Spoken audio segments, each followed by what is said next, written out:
Today I'm here with Assemblymember Dr. Kelles. Anna, it's great to be speaking with you. It's wonderful to be here. I want to start by asking you about how you came to be an Assembly member, because you have a background in science and academia, PhD in nutritional epidemiology, and you taught at Cornell. So were you always interested in politics, or was there maybe a defining moment that made you realize that this is something you wanted to do? Oh, that's a great question. No, I did not have plans for this, so much so that literally I remember in 10th grade having the thought that I had no idea who I wanted to be when I grew up, but I knew I didn't want a desk job and I didn't want to be a politician. Like those two things I knew. Everything else I had no idea. And I have a desk job and I'm a politician. So I think some part of me must have known subconsciously. My undergrad was environmental studies, biology. I was fascinated. I was the kid that always asked, why? So how does this work this way? My father had health issues when I was a kid. I had health issues. I knew I did, but I didn't really understand them. And my parents went to the Kushi Institute when I was in 10th grade. And I came back and I got home and all the food had been thrown out. And there was a bag of dried lotus root in the cabinet that had cookies and crackers. And I remember feeling profound relief because all of the junk food was out of the house and it was cleaned out and we were just going to get to a clean diet that would make me feel better. And I always remembered that. And when I went to college, my first day of an environmental studies class, it was like the scene from Indiana Jones where the professor comes in and he's clearly, obviously the guy that does the work, who comes in with, the hat and the whip and the whole deal. That was the professor that came in that day, Dick Andrews. And I went to South America on a trip with him, Central America, with the whole class. We had a tropical ecology class. So he's the one who brought me into environment and environmental studies. And I always studied biochemistry and nutrition as well. And to me, planet health and human health always intertwined back and forth through my life. So if you look at my history, it was only that: environmental health, human health, environmental health, human health. And from that work, when I finished my PhD in nutritional epidemiology, and I ended up coming back here, I at one point was the executive director of an environmental nonprofit, and I started seeing how zoning was manipulated to benefit the wealthy and not everyone else. And because it was so boring, they would get away with it because they knew how to make it work for themselves and really maximize. And so I started studying it and becoming really obsessed in a good way. It felt like I felt really alive. I felt like I was really starting to understand things. And I also started to see how it could promote both human health and planet health. Because if you create infill, if you create smart, vibrant, walkable communities, it's very healthy for people. We all get out of our cars. We also all interact with each other. But also that density allows for the small mom and pops to thrive. It also allows for affordable units are more likely because there's more units, so demand matches supply. And I started getting involved with some local developments, and there was one in particular that I got involved in and ended up doing huge amounts of community outreach and development for, and community organizing, because there were two developments. And one was an adaptive reuse that would have created options for senior homeowner options and affordable housing options, and both mixed income but mixed use. So the second floor would have been a healthcare center floor, and the first floor a coffee shop and an interaction. And I knew that if you create a mixed use building, the building itself draws people into the building. Yeah. And it creates an actual interaction between physical building, physical space, and humans moving. And that's what creates a vibrant community. Right. So that's the one I supported. And the other one was a complete tear down and rebuild for renting options. So the one adaptive reuse would have saved 3,000 tons of steel and concrete from going into the landfill. The other one tore all of that down. Most of it went to the landfill. Yeah. So an environmental issue, right. Human health issue. All of a sudden I'm doing tons of community organizing. 2 years of doing it, built a website, wrote op-eds, got everybody involved. 2,000 people signed a signature. The city said the adaptive reuse was their favorite project. The Historic Preservation Society said it was. The Ethical Landmarks Preservation. And the county legislature chose the other project at the last minute. And I was approached by a bunch of people to run for my county seat that represented that seat. And I remember asking them, okay, you're saying that there's someone else running. You won't tell me who it is, but is there anyone else who could do this? Because I'm starting a new business, I'm doing my own thing. And they said, no. And I took 24, 48 hours and I did a bunch of soul searching. And I thought, I don't know, there's something in my gut that says I got to do this. I don't know what it is. I don't know why, but I've been saying for like decades, I don't know exactly what I'm supposed to do when I grow up. Mind you, I'm like, 38, 40 at this point, 42. But I know something. I know there's something. And it just felt like every skill that I had acquired along the way in nonprofit world, in the for-profit world, in academia, was all leading me here. And I've never looked back. And it has 100% been true that the science expertise, the ability to research, my teaching skills, so the ability to translate complex concepts, empathy, community organizing, it all is phenomenally valuable in this work. It's interesting that you say that, when you were a kid, you were like, okay, I don't want to be a politician. Yeah. And then also when you were approached, you said, okay, is there anyone else? Because there's a common trope that you'll hear where the idea is, the people you want in office are the people who don't necessarily want to be in office. I've heard that. Yeah. And the idea is that, okay, you don't want people who are in it for self-interest, power, status, maybe money, influence in general. So I guess my question to you would be, broadly, is that true? Or rather more specifically, how often is it the case that you see, and I don't know the extent to which you can answer this, but how often is it that you see people in government who are primarily in it for self-interest? I guess how true is that aphorism? How prevalent is that? I understand why people say it. I will say the part that people say the people you want in government are the people who don't want to be in government, I would say that's true, 100%. Because, maybe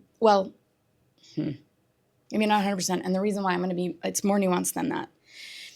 That you want people who have a clear why to go into government. That they want to see some change in something or they want to help out in some way. So they still have a why.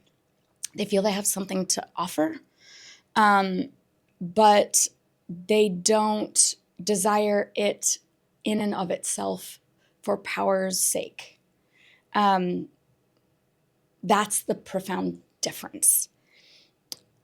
What I have always said, though, about the job, and this is why the other piece of it isn't fully true either, is that, you can say, like, we try to paint things in black and white. Like, you on one side, you want people to go in who don't want it. Well, you want people to go in who aren't seeking it, but have a vision. Right.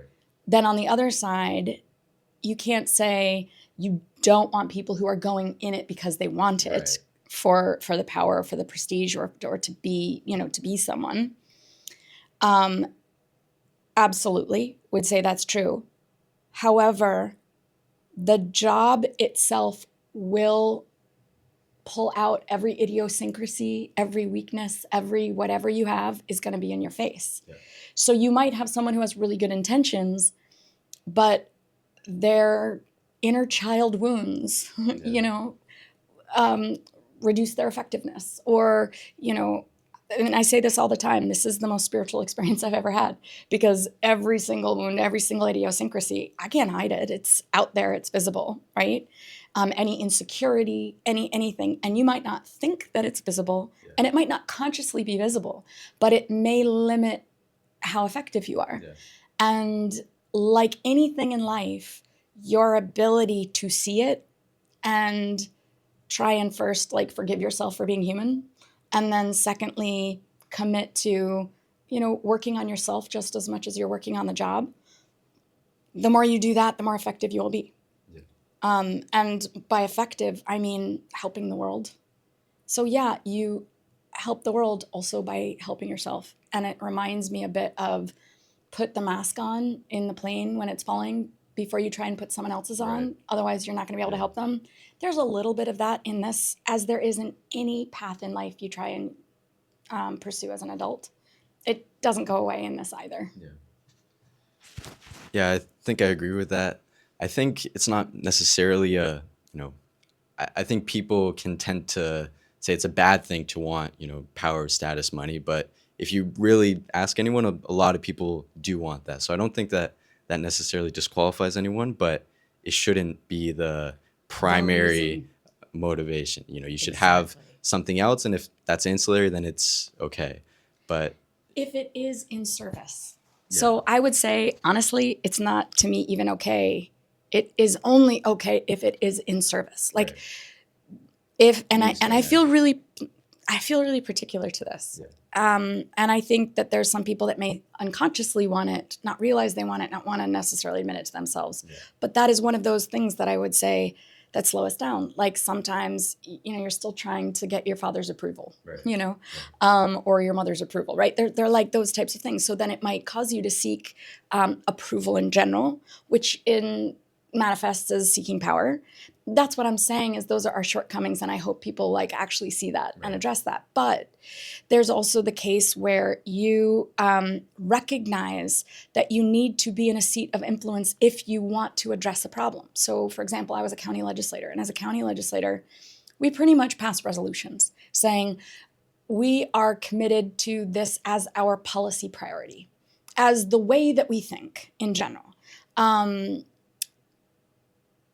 As a state legislator, I can write a law that says, no, we will do things this way. As long as I can convince 50% plus one of my colleagues that is in fact the right way to do something, or a better way to do something, or a healthy way to do something, plus I convince the governor to sign it and get enough of the public to feel get buy-in, and I connect with the people who would naturally oppose it and really work with them and, understand their perspective, and it moves forward, then, that would be a use of power. Right. So I recognize that by even sitting in the seat, I have power. Right. And I guess to me, you either see it as something that is something that benefits you, or in the way I think it should be viewed is, because you have taken that power, it is your responsibility to use it for good. Yeah. Not to sound cheesy, but yes. Yeah, power not for power's sake, but power as a means to an end. And now I have this, I can implement XYZ, which will benefit, everyone or this specific group or whoever. I agree with that. It's interesting that you mentioned that it brings out all of your idiosyncrasies and, it encompasses everything. I guess my question is, let's say someone has a initiative that they want to further, they're considering running for office, and let's assume it's not primarily for power's sake. Beyond that, how does someone know whether or not they should be in office, whether it's right for them, whether it's something they should pursue? Such a good question.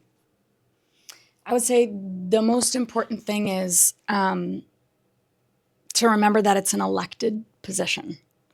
You are elected to be a public servant, and you're elected to be a representative.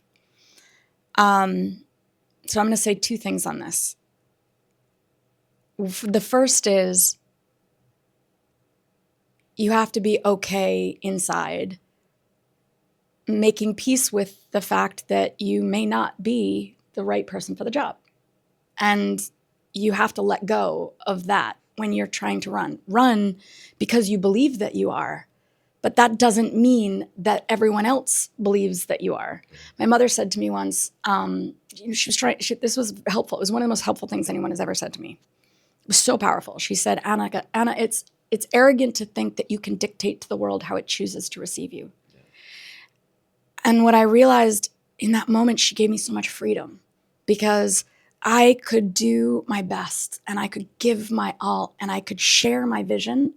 And if it is what the world wants, it will meet me and will connect and I will be that representative. So there is that piece. The second piece, though, is developing empathy, because part of deciding to run is listening to what's needed. And you create a platform based on what you hear and see the world needs. So I always say to people when they want to launch a campaign, you should start with no more than 3 to 5 platform issues. More than that, and it will spread you too thin and you won't be strong on anything. Don't, scatter yourself. Also, your message gets muddy. So 3 to 5 strong issues. And make sure that those issues are issues that people care about. And then when you present them, and they really need to resonate. So, if you're really self-absorbed and like hyper-intellectualizing and it's really like, it's not going to resonate. Yeah. But if you're hearing and you're speaking a language that resonates, right, then you'll connect to people. Yeah. So I always say, get out of your own way, try to identify them, listen, build, and start there. That's, I think, the most important. The other thing that I would say when people are running is you're both a representative but also a steward. So you get a lot more information as a representative than the general population gets because you're in it all the time, right? People may be really engaged by reading the news. You're inside. You're hearing it. You're in the meetings. You're reading it, but you're also living it. You're building it. You're invariably going to know more. And like any other job, the world is gray.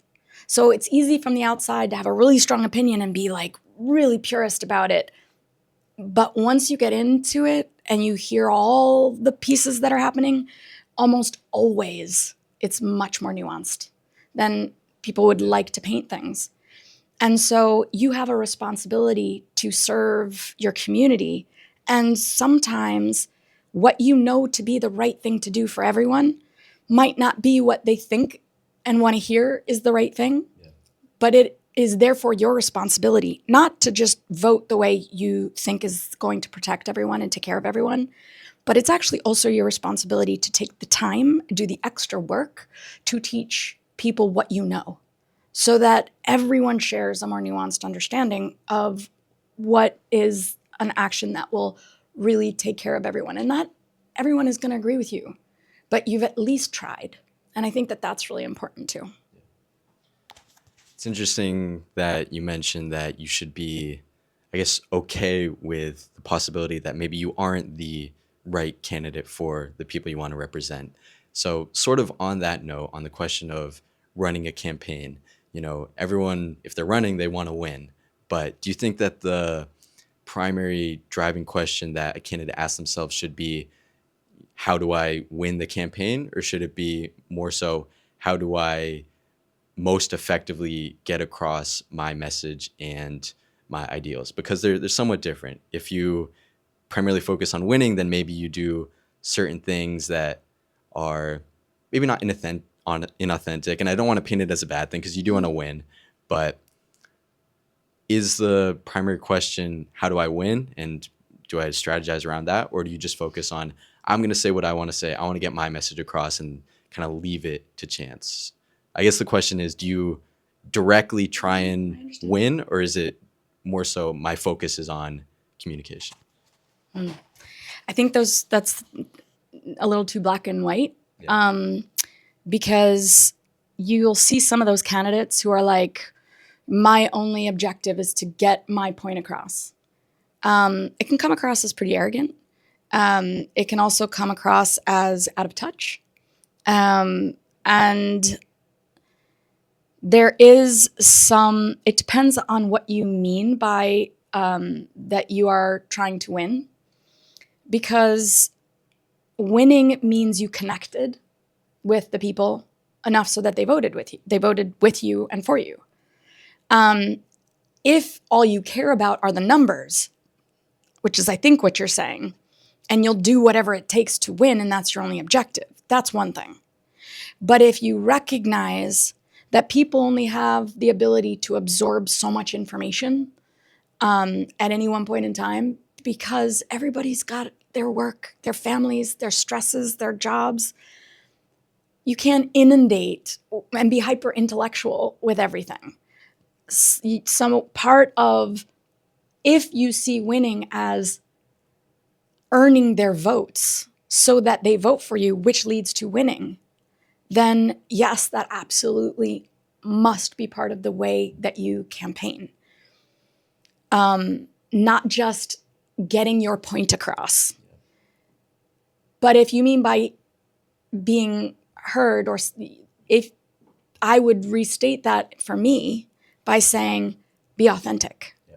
So for me, it's be authentic, but be sensitive to what the sort of emotional zeitgeist is, what the like emotional, and there's some things. So for example, there's some issues that are really sensitive and I need to speak about them in the language and culture that the people I'm speaking with speak and feel.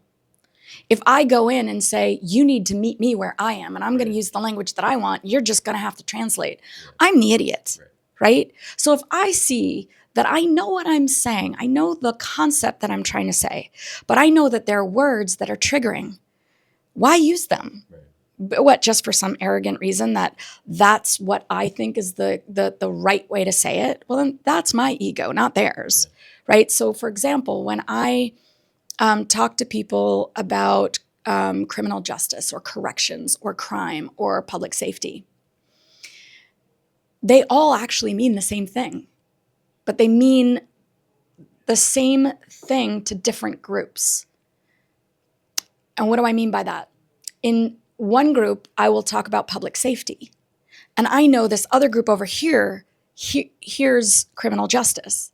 And what they define as criminal justice is the same thing that this group defines as public safety. And I know what I'm hearing from them is they're defining it the same way. If I were to take away the word and look at the definition, the definitions would be the same, but the words they use. But this group actually gets really agitated by the phrase criminal justice, and this group gets really agitated by using only the words crime, and it triggers them.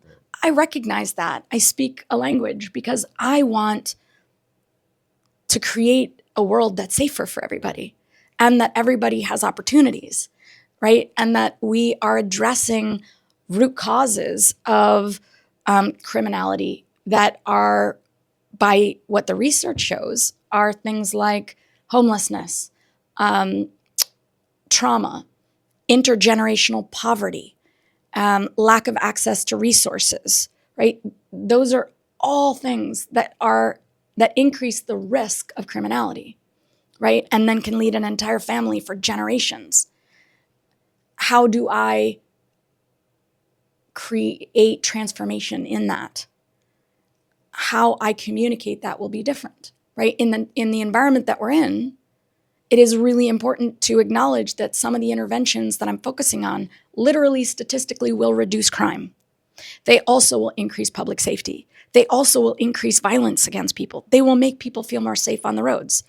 Those are terms that help people feel safe, and it brings people together rather than dividing people and polarizing people and then pitting them against each other.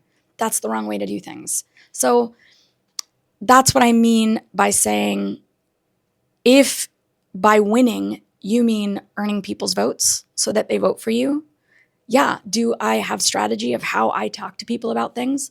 Yes. Is it 100% centrally important to me that I'm genuine and that I do not lie about things 100%, because I absolutely believe that if you aren't honest, you're not going to be able, you will have to maintain that dishonesty in perpetuity forever. You're going to slip. If you are just yourself, if you speak what you believe, and you also acknowledge, I humbly recognize that I'm a human and therefore I'm going to grow and learn invariably. And when I do, and if I change my opinion, I will tell you and I will explain why. That's transparency. Again, it's just earning trust. If that's what you mean by winning, then yeah, that is part of a strategy or the way that people like invariably authentically think. I guess on that note, let's say Very nuanced intellectual answers to your no, questions. it's good. I like it. Let's say someone is running a campaign. You touched on, of course, authenticity is primary, and you want to be authentic in the sense that One more question. yeah, in the sense that you're being true to yourself. Of course, that doesn't mean communicate how exactly you are maybe accustomed to communicating, maybe inundating people with terminology because your audience is the people, not yourself. But anyways, my question is, if someone is running, maybe what are some strategies to win a campaign? Because to me it seems like the two main parts are, you want to have a clear message, you want to know what you're talking about, and you want to have that. And then the second part is get that out there. And how do you do that? You do interviews, you have media, you have ads, you talk with people, you meet with people, etc. And those are the two main components. But I guess beyond that, how should someone strategize a campaign? Um, I'm an organizer, so I kind of do everything. You take the election day, and then you backfill a calendar. All the way back to a launch day, and then you would lay out, when are you doing your fundraisers? What kind of events are they going to be? Who are they going to be with? You lay those out in the first half, right? You would lay out when you're buying your lawn signs, when you are you going to build a website? You would want to build that right away. You would want to put the platform together. You would want to figure out how you're launching yourself, put together your social media platforms, and then start using them. Build your campaign team, get your volunteers. If you have platform issues, write op-eds on each of them and put those in the newspaper so people know who you are, and you can refer back to them. People don't really start paying attention to campaigns until 45 days out. It's before that, people are not. That's data shows, like, just not as much engaged on the national election, right? So you would build the whole infrastructure up to that point, and then you start your campaign would launch during that period. Your mailers would go out during that period. Your op-eds would go out. You would roll out your endorsements during that period. All of your lawn signs would start going up. You would start being visible everywhere. So there's strategy that way, but it's very, very technical. But outside of all that, you just knock doors. You show up. You show up at events. You have to be present. You have to be available. It's 24/7. And the last thing I'll say is you do the job that you're running for. So be of service, volunteer, like not fake, not insincere, right? What is needed, be there, provide, get out of your own way, listen. Like, that's the most important. Honestly, let people talk about what they want, what they need. And yeah, I would say that's in a nutshell. Thank you for taking the time. I appreciate it. I think that's a good note to end on. Last thing, very quick, do you have a message for Cornell students? I would say one of the most important things, as both a prior professor and a politician now, is get out of the classroom, come downtown, go into the community, join a board, start to volunteer.